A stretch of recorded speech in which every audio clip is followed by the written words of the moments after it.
Hemos regresado, bueno, vamos a continuar, no regresado, vamos a continuar, hermanos, el día de hoy con nuestro estudio de Marcos.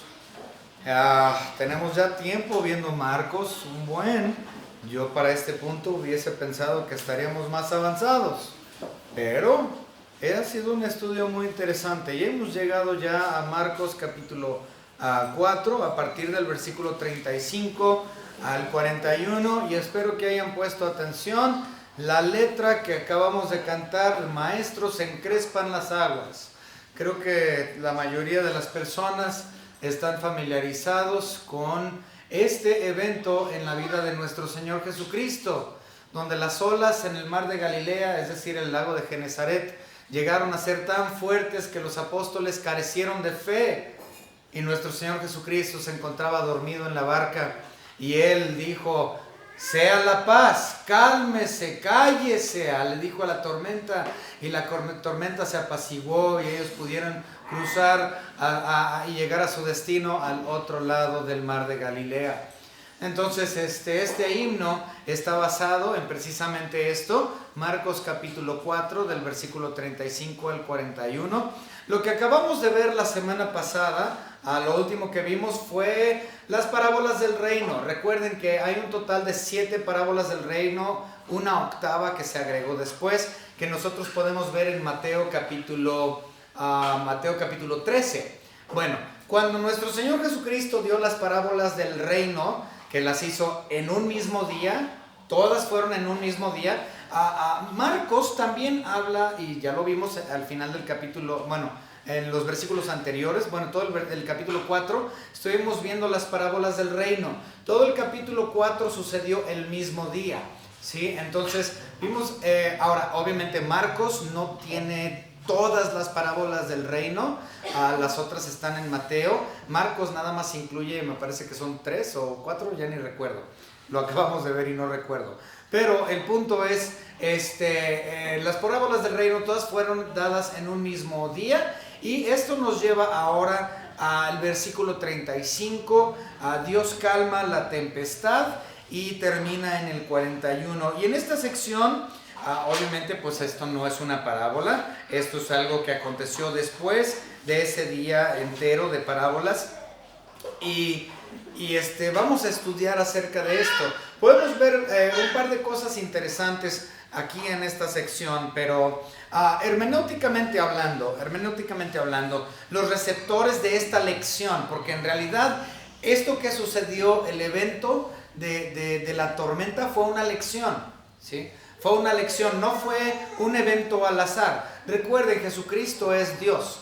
Jesucristo es Dios. Él no solamente sabía que venía una tormenta, sino que Él era el creador de esa tormenta. Y esa tormenta Él la puso específicamente para traerles una lección, para darle una lección a los que estaban con Él. No solamente a sus 12 apóstoles, sino a los demás que estaban también acompañándolos. Entonces, esta tormenta no es una tormenta al azar, era una tormenta planificada, hecha específica para dar una lección. ¿Okay?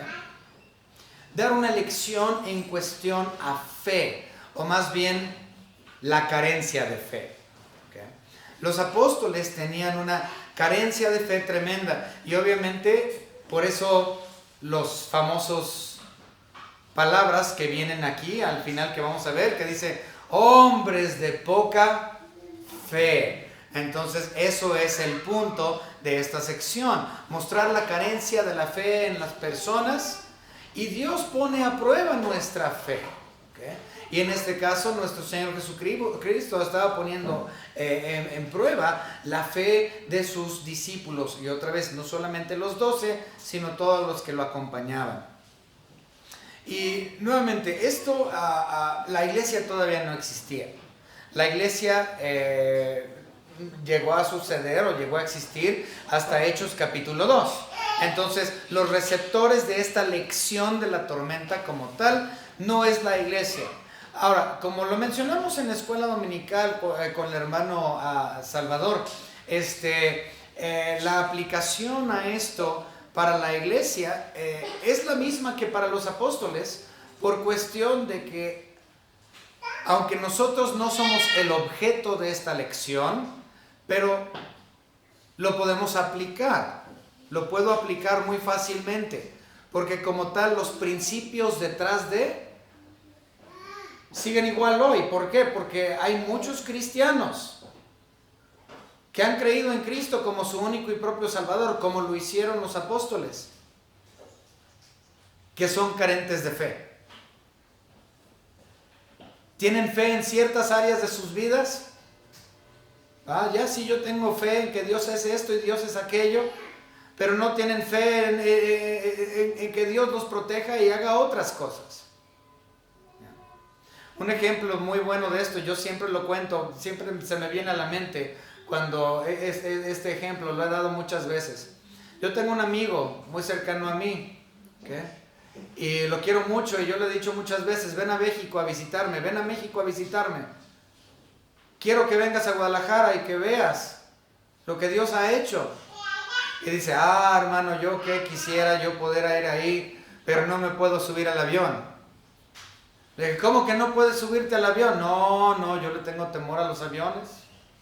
Yo no me puedo subir a un avión. Y le dije, ¿me estás diciendo entonces que tienes fe para decir que Dios es suficientemente fuerte como para salvarte del infierno y de la muerte, pero no es suficientemente fuerte como para mantener un avioncito en el aire? Entonces, estás limitando a Dios. Hay muchas personas que tienen este problema, una carencia de fe. Y ciertamente el hecho de que tú te subes como cristiano a un avión, eso no significa que el avión no se va a caer. Porque ciertamente ha habido muchos cristianos que han estado en aviones que se desploman del aire. Entonces no es una cuestión de garantía de que Dios me va a cuidar. Como tenemos otro himno, nunca desmayes cuando haya afán, te cuidará el Señor. Pues no necesariamente. Porque todo depende si está en su voluntad o no. Y mi vida está en sus manos dentro de su voluntad. Entonces, últimamente Él va a hacer lo que Él quiera. Pero yo como cristiano, yo voy a tener fe en que Él va a escoger lo mejor para la honra y la gloria de su bendito nombre. ¿Okay? Pero vamos entonces a empezar con una oración para comenzar con este estudio, hermanos, de la tempestad, la tormenta en el mar de Galilea y que Dios lo calma. Vamos a orar. Gracias, Señor, porque usted nos ha permitido estar juntos como hermanos, alabando su nombre con cantos, con nuestras ofrendas, con el estudio bíblico, con la escuela dominical, con la enseñanza a los niños y a los adultos. Gracias, Señor, por el tiempo de aprendizaje que nos ha permitido tener como cuerpo como cuerpo local, su iglesia local aquí en Miramar. Gracias, Señor, por la salvación que nos ha dado por medio de su Hijo Jesucristo y la obra que Él hizo exclusivamente en la cruz del Calvario. Nadie más pagó el precio más que Él. Gracias, Señor, por esa obra redentora. Porque Él también, su Hijo Jesucristo, va a venir por nosotros en gloria y seguimos mirando hacia arriba, sabiendo, Señor, que Él vendrá por nosotros. En el nombre precioso de su Hijo Jesucristo, nuestro Señor y Dios. Amén. Muy bien, vamos a empezar. Marcos capítulo 4, versículo 35. Aquel día, ya hablé de esto en la introducción, pero aquel día, ¿cuál es aquel día? Pues el mismo día que dio como tal las parábolas del reino. Todas las dio en el mismo día. Y si ustedes recuerdan, Él los dio estando adentro de una embarcación, anclado cerca de la orilla, predicando desde el interior de esa embarcación. ¿Sí? Él ya le había dicho a Juan, el apóstol amado, y a su hermano de él, que le tuvieran, en el capítulo 3, que le tuvieran siempre lista la lancha, la barca, para que él pudiera predicar y posteriormente salir cuando las multitudes lo oprimían. Y luego vemos aquí en el capítulo 4 que él estaba predicando desde el interior de la barca. Vamos a ver capítulo 4 y versículo 1. Otra vez comenzó Jesús a enseñar junto al mar y se reunió alrededor de él mucha gente, tanto que entrando en una barca se sentó en ella en el mar, y toda la gente estaba en tierra junto al mar. Entonces él estaba adentro de la barca predicando, y él comienza, y todos sentados en la playa, a la orilla del mar, a la orilla del lago. Y recuerden, se llama mar técnicamente, pero técnicamente es un lago, ¿sí? Es un lago, no es parte del mar, es un lago. Entonces el mar de Galilea como tal se le llama mar de Tiberias también, y se le llama también lago de Genesaret. Entonces técnicamente es un lago, no es un mar, pero su extensión es pues más o menos de cierto tamaño, donde mucha gente que la navega la ve como si fuera mar, y ciertamente las tormentas son comunes ahí en ese lugar, y ahorita voy a hablarles un poco acerca de eso, el por qué, pero obviamente pues yo no sé mucho de ciencia, nada realmente, entonces no les puedo dar explicaciones exactas del por qué, pero las tormentas ahí en el mar de Galilea, en el lago de Genesaret, son comunes hasta el día de hoy. Ok, entonces continuamos.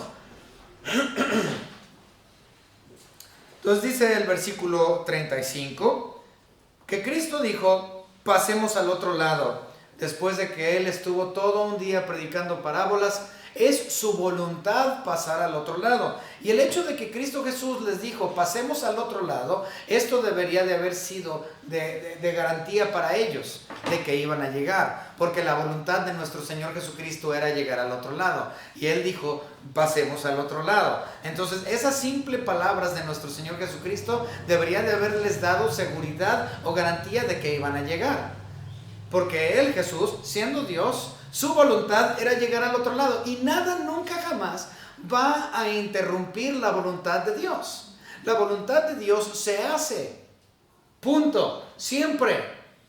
La voluntad de Dios nunca queda obstaculizada por nada. Nada obstaculiza la voluntad de Dios. Cristo dijo: pasemos al otro lado, era su voluntad. Entonces eso debería de haber sido suficiente para ellos, para poder haber comprendido que llegaremos, ¿sí? Entonces Cristo Jesús dijo: pasemos al otro lado. Dios manifestado, el omnipotente en carne, les dijo: vamos al otro lado. Y ellos aún así fracasaron y tuvieron miedo. Vamos entonces a continuar. El versículo 36 nos dice claramente: y despidiendo a la multitud le tomaron como estaba en la barca, obviamente porque estaba él ya puesto. Es decir, él simplemente dijo: pasemos al otro lado, adiós a los que están en la playa, ya nos vemos. Y levantaron el ancla ahí mismo donde estaban y empezaron a remar. Okay. Ahora, ¿cuál es el otro lado? De acuerdo a un capítulo anterior, de acuerdo a Marcos capítulo 3, versículos 7, ¿okay? Vemos que él estaba en Galilea, ya habíamos hablado. Dice: mas Jesús se retiró al mar con sus discípulos y le siguió gran multitud de Galilea y de Judea. Entonces él estaba en el mar de Galilea, y estaba en el área específicamente de Galilea. ¿Y cuál es entonces el otro lado? Bueno, el otro lado del mar de Galilea, de donde ellos se encontraban, resulta ser Decápolis. ¿Qué es Decápolis? Pues deca de 10, polis de ciudad. Entonces era una zona donde se encontraban 10 poblados que ellos consideraban ciudades. Entonces esa tierra era reinada en realidad por esas 10 ciudades principales. Entonces Decápolis, el área o la zona de las 10 ciudades, era la que se encontraba al otro lado del mar de Galilea. Y la gente de esa área, de esa zona del mar de Galilea, de Decápolis, esa zona, así como aquí se nos llama a los de Jalisco tapatíos, ¿okay? A la zona de Decápolis, la gente de esa área, se les llamaba gadarenos, ¿okay? Entonces ahí viene posteriormente, cuando llegaron al otro lado, el muy famoso endemoniado gadareno, el endemoniado gadareno, ¿Por qué? Porque estaban precisamente en Decápolis y todos los de esa área eran conocidos como gadarenos. Entonces, ahí fue donde ellos terminaron. Entonces, esa era la meta al final del viaje, llegar a Decápolis. Ok, muy bien, continuamos entonces. Dice,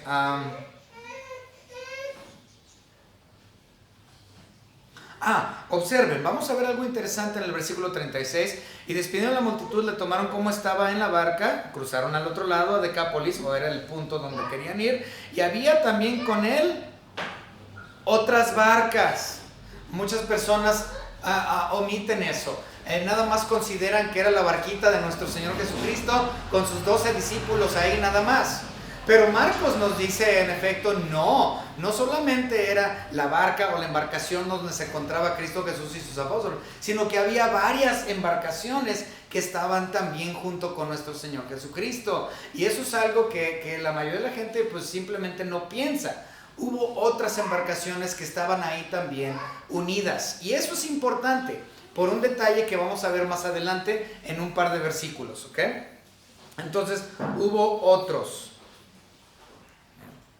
Muy bien, versículo 37. Versículo 37 dice: pero se levantó una gran tempestad de viento y echaba las olas en la barca que de tal manera que ya se anegaba. Bueno, en primer lugar, la palabra anegaba significa simplemente hundir, ¿sí? En otras palabras, las olas tan grandes de la tormenta estaban causando que las olas golpearan los lados, los costados de la embarcación, y el agua se estaba metiendo en la embarcación, y obviamente pues así no funcionan los barcos. Sí, se estaba hundiendo. Entonces ellos realmente tenían un temor grandísimo porque eso se estaba hundiendo. Ahora, lo que les iba a decir en cuestión al mar de Galilea, que es muy interesante, muy interesante. Nuevamente, ustedes saben que yo no sé nada de ciencia, pero aparentemente, bueno, vamos a empezar con esto. El lago de Genesaret se encuentra más de 200 metros por debajo del nivel del mar. ¿Ok? Más de 200 metros por debajo del nivel del mar. Algunas personas calculan que entre 220 e incluso hasta 300 metros por debajo, que se me hace una exageración. Pero más de 200 metros por debajo del nivel del mar. Y yo no entiendo, tenemos científicos aquí en la iglesia afortunadamente que nos pueden explicar, pero aparentemente, según lo que he leído, en esa zona del mar de Galilea, cuando se producen las tormentas, es porque hay un viento que viene del sur. Entonces, el viento que viene del sur pasa por lo que viene siendo todo Jordán, todo lo que es el río Jordán, y que aparentemente cuando entra a lo que es el valle de Genesaret, es una caída. Y que eso causa que los vientos que vienen bajen y causen tormentas violentas 200 metros por debajo del nivel del mar. Otra vez, ¿cómo funciona esto? En realidad no sé. El hermano Gustavo nos va a tener que explicar posiblemente, pero definitivamente esto es algo que es común en esa área hasta el día de hoy. Entonces, por cuestión de la elevación del mar y el viento que viene del sur, y a la hora que baja y entra a lo que es el mar de Genesaret, causa muchas olas violentas. Entonces eso tiene que ver con su altitud, que en realidad no comprendo nuevamente, pero avanzamos. Ok, dice el versículo 38, y aquí es donde se vuelve interesante muchas cosas. Dice el versículo 38, y él estaba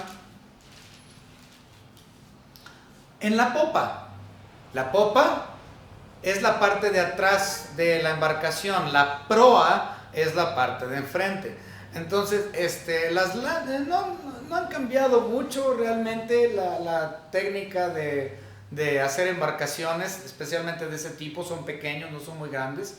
Y las proas, es decir, las puntas, parecen ser más cómodas. Digo, yo pensaría que la proa sería más cómodo para dormir que la popa. Pero nuestro Señor Jesucristo estaba en la parte de atrás durmiendo. muy, muy extraño. Entonces, él estaba durmiendo en la parte de atrás.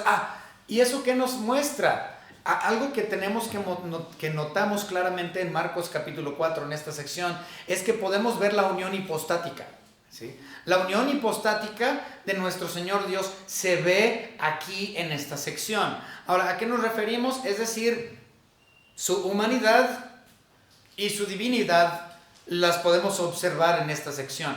Primero, obviamente nuestro Señor Jesucristo estaba dormido porque Él estaba cansado. ¿Por qué? Porque nuestro Señor Jesucristo es 100% hombre. ¿Ok? Pero también nuestro Señor Jesucristo es 100% divino, 100% Dios. Entonces la unión hipostática, ahorita vamos a ver, pero aquí porque por el hecho de que Cristo Jesús estaba dormido en la popa, vemos que Él estaba cansado, mostrando su humanidad. Ok, continuamos entonces, versículo 38, durmiendo sobre un cabezal. Eso no lo dice ningún otro, solamente Marcos dice que Él estaba dormido sobre un cabezal. Yo no sabía que era un cabezal y me puse a estudiar, porque hay miles de tipos de cabezales, ¿no? Cabezadas de todo tipo. Pero hay cabezales específicos a lo que vienen siendo embarcaciones. Es decir, en términos náuticos hay cabezales. Todavía no entiendo del todo qué es el funcionamiento de un cabezal, pero un cabezal como tal es un marco de madera. Un marco de madera que se ponía en la parte, se podía mover, lo podías poner o en la parte de atrás o en la parte de en medio o incluso en la proa, en la parte de delante. Entonces me imagino que estos marcos de madera, que son intercambiables, que los puedes poner en diferentes lados, son para guardar muy posiblemente los pescados que se van sacando. Entonces hay algún tipo de caja donde se puede echar como tal el pescado que se va sacando de las embarcaciones. Entonces muy posible nuestro Señor Jesucristo estaba acostado en este marco de madera donde se ponían o se echaban los peces, como un tanque, por así decirlo, donde se pueden echar ahí los peces que se van capturando. Entonces nuestro Señor Jesucristo estaba dormido arriba de la hediondez de un pescado, de los peces. Simple, humilde, nuestro Señor Jesucristo. Pero el hecho de que nada más Marcos menciona el hecho del cabezal, algunos, yo no estoy ni a favor ni en contra de esta postura, pero muchos consideran que Marcos estuvo presente y que él fue uno de los testigos oculares ese día, porque él es el único de los otros evangelios que da el detalle del cabezal.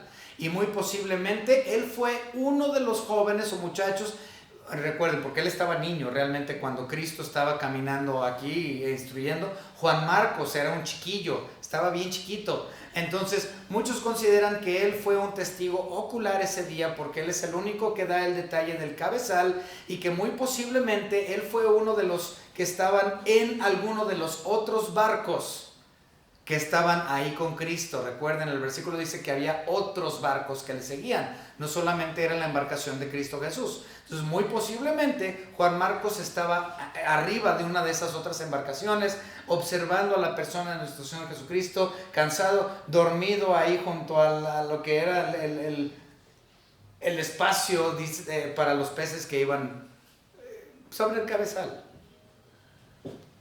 sobre el tanque. Entonces muy muy interesante ver esto. Ahora nuevamente no estoy ni a favor ni en contra, no lo puedo comprobar, ¿va? Pero es interesante y muy posiblemente sea cierto, pero no hay ninguna otra forma de corroborarlo. Entonces es especulativo. Muy bien, continuamos. En el versículo 38 nosotros vemos una pregunta, que es una pregunta que muchas personas se hacen. Dice, ¿no tienes cuidado que perecemos? En el himno dice, ¿no ves que aquí perecemos? ¿Okay? La vida es dura y hay tormentas en la vida. Nos llega por todas partes, emocionales, físicas, económicas, sociales, de todo tipo, de lo que te imagines. La vida es dura. Y muchos cristianos han llegado, estos son los apóstoles, básicamente a hacer esta misma pregunta. Señor, ¿qué no ves que estoy pasando por estas dificultades? Ayúdame, haz algo. ¿Por qué, Señor, si me estás viendo así como está? Haz algo por mí, Señor, por favor. Esto es muy común. Muy, muy común. Mayormente en cuestiones de muerte o en cuestiones económicas. Es cuando muchos cristianos tienden a tener esta actitud. Señor, ve, estoy sufriendo, estoy aquí en este problema, sácame. ¿Qué no te importo?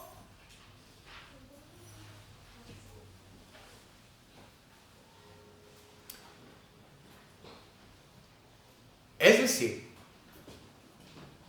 que los apóstoles, al tener esta actitud, tenían más temor de la tormenta que la confianza que tenían en Cristo Jesús. Tenían más temor de la tormenta que la confianza que tenían en Cristo Jesús. Una falta de fe. ¿Tus problemas económicos son más grandes que Dios? Tus emociones y tu dolor y tu tragedia es más grande. Le tienes más dolor y más temor a esas cosas que tu confianza que tienes en el Señor Jesucristo. Pues en el caso de muchos de nosotros la respuesta es sí. Tengo temor de las cosas de la vida o las carencias de esta vida, más que la fe que tengo en Cristo Jesús.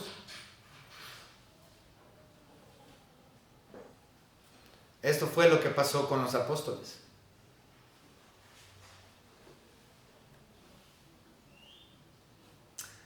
Claramente, más tarde, en unos versículos más que vamos a ver, Cristo Jesús les reprendió. Lo podemos ver en el versículo 39. Y levantándose, reprendió al viento. Al viento. Los reprendió en el 40. Los reprendió entonces en el 40. ¿Okay? ¿Cómo no tenéis fe? El asunto es de que, ahí les va. Yo les mencioné que el asunto de esta tormenta era una prueba para los apóstoles. ¿Por qué es una prueba para los apóstoles? Bueno, número 1, la fe viene por el oír y el oír por la palabra de Dios. Es decir, que ellos tenían todo el día, estuvieron y semanas antes, estuvieron escuchando, oyendo las palabras de nuestro Señor Jesucristo. La fe viene por el oír y el oír por la palabra de Dios. Ellos estaban escuchando y escuchando y escuchando y oyendo las predicaciones y viendo los milagros de nuestro Señor Jesucristo. Entonces Jesucristo, la fe se pone a prueba, ¿no es así? Entonces ya escucharon, se supone que si ya escucharon, su fe ha crecido. Y si su fe ha crecido, entonces vamos a ponerlo a prueba. Esto es lo que sucedió. Ellos habían estado escuchando las palabras directamente por la boca de nuestro Señor Jesucristo. Se supone que su fe estaba creciendo y ahora Jesucristo, por medio de esta tormenta, los pone a prueba. Obviamente fracasaron de forma terrible. Prueba no superada. No pudieron ellos. Su fe, en vez de crecer, parecía que había menguado. Okay. La fe de ellos debería de haber sido como la fe de David. Cristo Jesús estaba bien tranquilo. Él mismo estaba dormido. Bien tranquilito, dormido, a pesar de la tormenta. Tranquilo. Pero los apóstoles no podían estar tranquilos porque su fe estaba carente. Ellos deberían de haber tenido la fe que tuvo David. Recuerden cuando David estuvo siendo perseguido por Saúl. Saúl lo estaba persiguiendo y él andaba de cueva, estaba en las cuevas escondiéndose. ¿Qué dijo David cuando Saúl lo estaba persiguiendo? Quería decapitarlo, matarlo. ¿Y qué fue lo que dijo David? Salmo capítulo 4 y versículo 8. Salmo capítulo 4 y versículo 8. El rey David dijo algo tremendo, que la verdad es que esta es fe en acción y es la fe que deberían de haber tenido los apóstoles y no lo tuvieron. Nuevamente, Salmo capítulo 4 y versículo 8 dice: en paz me acostaré y asimismo dormiré, porque solo tú, Jehová, me haces vivir confiado. Pero los apóstoles no podían dormir, no tenían paz, porque su confianza en Cristo era menor al temor que tenían de la tormenta.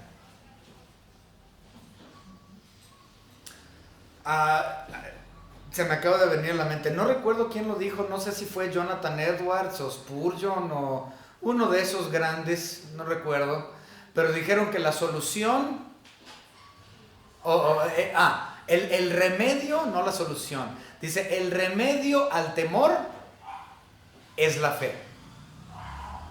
Y es cierto, el remedio al temor es la fe. Si tú tienes temor, entonces eres carente de fe. Humanamente, claro, siempre vas a tener temor, pero confiamos en la persona de nuestro Señor y Salvador Jesucristo, quien sabemos que Él es la omnipotente manifestación de Dios mismo en carne. Y que Él, siendo encarnado, no ha dejado su omnipotencia. Él no dejó su soberanía. Jesucristo sigue siendo Dios todopoderoso. Y si yo llego a comprender eso, entonces, ¿a qué le temo? Ciertamente, si Dios está conmigo, si Dios con nosotros, ¿quién contra nosotros? No importa la adversidad, no importa la prueba.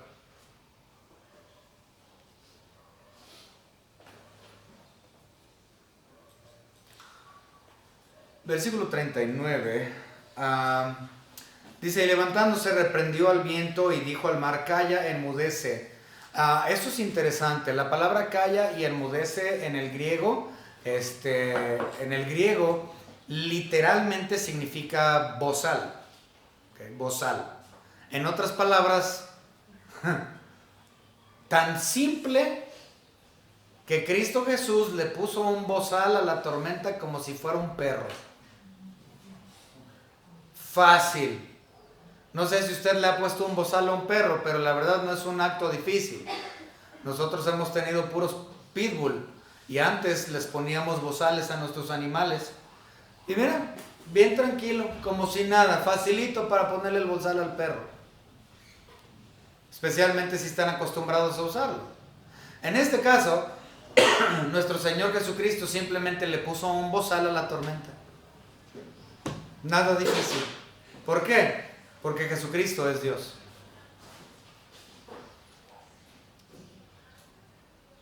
Obviamente, al poder tener control sobre la naturaleza misma, esto nos muestra la divinidad de Dios, de Cristo. Entonces, por el hecho de que Él durmió, vemos su humanidad. Por el hecho de que Él hizo el milagro de que la tormenta escuchara y le obedeciera, muestra su divinidad. Por lo tanto, podemos ver, como mencioné, la unión hipostática de nuestro Señor y Dios aquí en esta sección. Ok, continuamos, versículo 40. Y les dijo: ¿por qué estáis así amedrentados? ¿Cómo no tenéis fe? Es decir, hombres de poca fe, básicamente.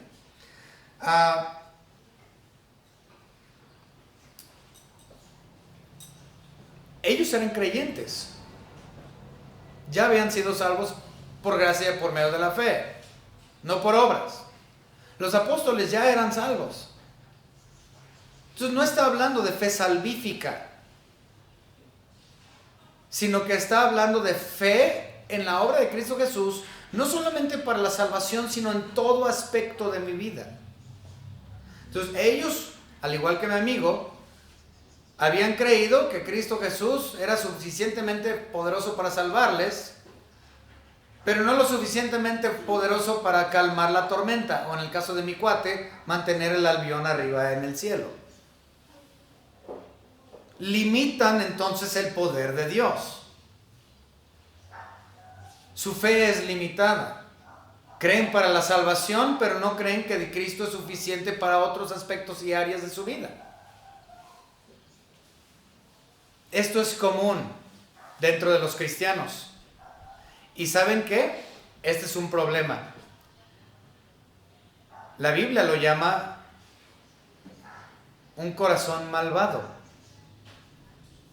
Un corazón malo, un corazón malvado. Y hablándole a cristianos, la Biblia nos dice que debemos de cuidar que nuestros corazones no sean así, faltos de fe. Vamos rápidamente a ver Hebreos. Hebreos capítulo 3. Es una advertencia a los cristianos. Hebreos capítulo 3. Y veamos el versículo 12. Hebreos 3:12 nos dice lo siguiente.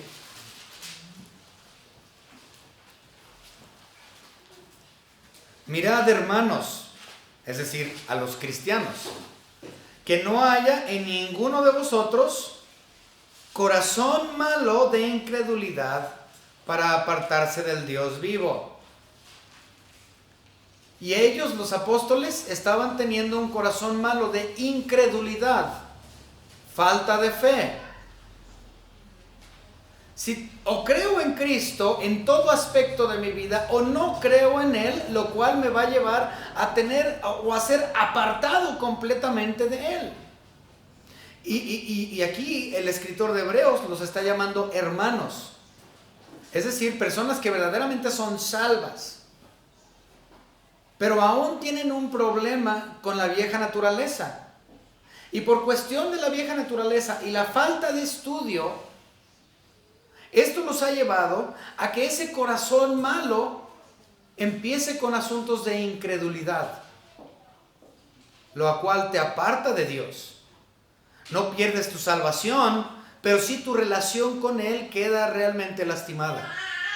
Si no crees totalmente en la persona de Cristo Jesús, plenamente en Él, no solamente para salvación, sino en cualquier aspecto del área de tu vida en que Él hace todo conforme a su voluntad, por amor a sí mismo, entonces tu relación con, si no lo llegas a comprender, tu relación con Cristo va a sufrir siempre.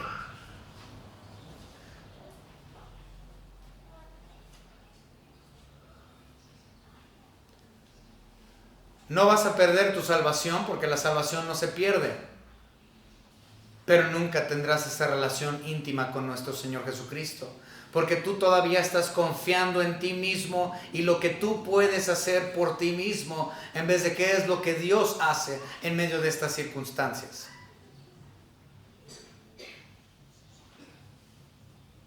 Limitas el poder de Dios.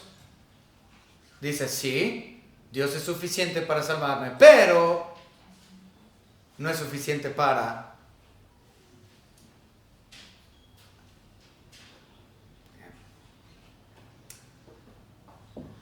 La Biblia es clara. ¿Y saben cuál es lo más triste en cuestión de los 12 apóstoles?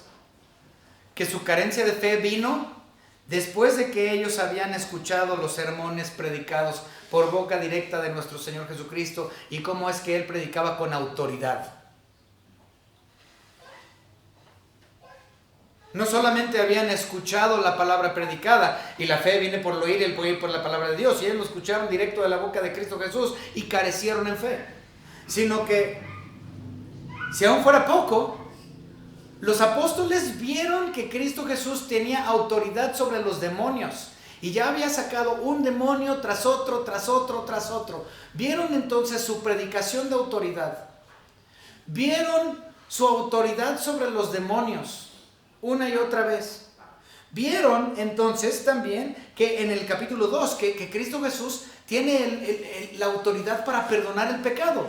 ¿Quién tiene la autoridad para perdonar el pecado más que Cristo Jesús? Y luego no solamente vieron que Él predicaba con autoridad, no solamente vieron que Él tenía autoridad de demonios, no solamente vieron que Él tenía el poder para perdonar pecados, sino que incluso vieron que Él tenía el poder para sanar a los enfermos e incluso crecerle las manos a aquellos que tenían manos secas. Reparación de manos, pues, o como lo quieran llamar.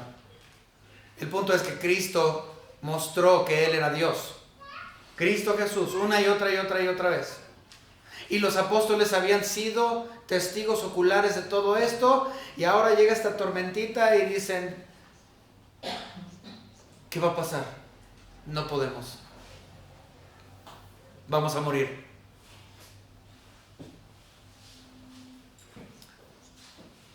Ahora Él les está mostrando que Él tiene autoridad sobre la naturaleza misma.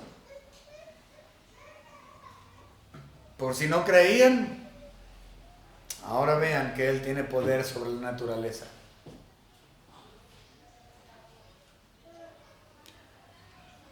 Nosotros, como individuos, no hablo de la iglesia, hablo de individuos creyentes. Como individuos, ¿cuántas veces hemos visto la obra de Dios en nuestras propias vidas, en nuestras familias, en nuestros hogares, en nuestra vida diaria? El hecho de que respiramos es un milagro de Dios. Pero el milagro más grande de todos que Dios ha hecho con nosotros es darnos la salvación por gracia, por su plena y única voluntad y misericordia, y por nada más. Ese es el milagro más grande de todos, y de todos modos carecemos de fe. Oh, que Dios nos perdone por nuestros corazones malévolos que nos apartan de tener una relación íntima con el Señor, porque no creemos en su suficiencia en absolutamente todo. La fe debe de crecer cada día. Es decir, mi dependencia de Él debe de aumentar cada día más, hasta el día en que Cristo me llame a gloria o venga por mí en las nubes. Esa fe debe de crecer. ¿Cómo crecemos la fe?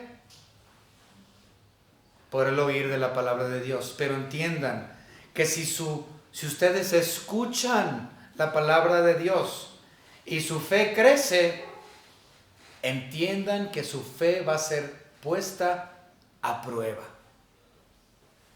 Y cuando esto llegue a suceder, ¿qué actitud van a tener? ¿Van a tener la actitud de los apóstoles? ¿Qué no ves, Señor, que sufrimos y que vamos a morir? ¿O vas a decir, Señor, yo sé que tú calmas las tormentas y que esto también pasará porque está en tus benditas manos? ¿Qué actitud vas a tomar? ¿La de una persona de verdadera fe o la actitud que tomaron aquí los apóstoles? ¿Saben qué? Vamos a terminar con el versículo 41. Versículo 41. Ay, estoy en Hebreos, no, este no. Ok, 41. Entonces temieron con gran temor y se decían el uno al otro, ¿quién es este que aun el viento y el mar le obedecen? Ahora sí tuvieron temor. Ellos temían por la tormentita, pero ahora vieron que Cristo Jesús, Dios mismo omnipotente, Dios encarnado, que estaba en la barca con ellos, que Él tuvo control absoluto, le dijo a la tormenta, cállate, y se cayó y todos se quedaron así. Ahora sí, qué temor. Ahora sí, su miedo cambió de tenerle temor a la tormenta a tenerle temor absoluto al creador del universo que estaba sentado enfrente de ellos. No, hombre, yo creo que ahí se le hicieron los pelos ahí de... No, hombre. Pero ¿quién es este? Esto estaba profetizado en Salmos. ¿Quién es este? Vamos a ver Salmo, capítulo 107. Salmo, capítulo 107, versículos 28 y 29. Salmo 107, 28 y 29, hablando acerca del cuidado de Dios, o que Dios libra de la aflicción. Salmo 107, 28 y 29. Dice, entonces claman a Jehová en su angustia y los libra de sus aflicciones. Cambia la tempestad en sosiego y se apaciguan sus ondas. ¡Wow! ¿Quién es este que las olas le obedecen? Dios Jehová. Él es Dios Jehová. Calma las tormentas, trae sosiego, trae paz que sobrepasa todo entendimiento. Él es Dios. Ese es mi Señor y Salvador Jesucristo, Dios Jehová. Vamos a terminar en oración. Señor Padre, gracias le damos porque nos ha permitido estudiar este tremendo suceso en la vida de su Hijo Jesucristo, Señor, donde Él mostró su humanidad y mostró su deidad, poniéndole un bozal a la tormenta, mostrando, Señor, a lo largo de lo que hemos estudiado ahorita en Marcos, que Él tenía palabra de autoridad, que Él tenía el poder del perdón del pecado, que Él tenía y tiene el poder sobre los demonios, que Él tiene el poder sobre las obras de la naturaleza, sobre toda la naturaleza, porque Él es el creador y sustentador de todas las cosas. Señor, y sabiendo y entendiendo todos los milagros que Él ha hecho en nuestras vidas, oh Señor, protégenos de ese corazón malvado de incredulidad, que no seamos carentes de fe como lo fueron los apóstoles, y que podamos acudir siempre únicamente a aquel que nos libra de la aflicción y que pone a prueba nuestra fe, quien es la persona de nuestro Señor y Salvador Jesucristo. Gracias, Señor, porque Él tiene la autoridad, porque Él es Dios. Señor, protégenos de tener ese corazón de incredulidad que nos aparta de tener una relación íntima con usted, Señor Dios. En el nombre de nuestro Señor y Salvador Jesucristo, nuestro Señor, nuestro Dios. Amén.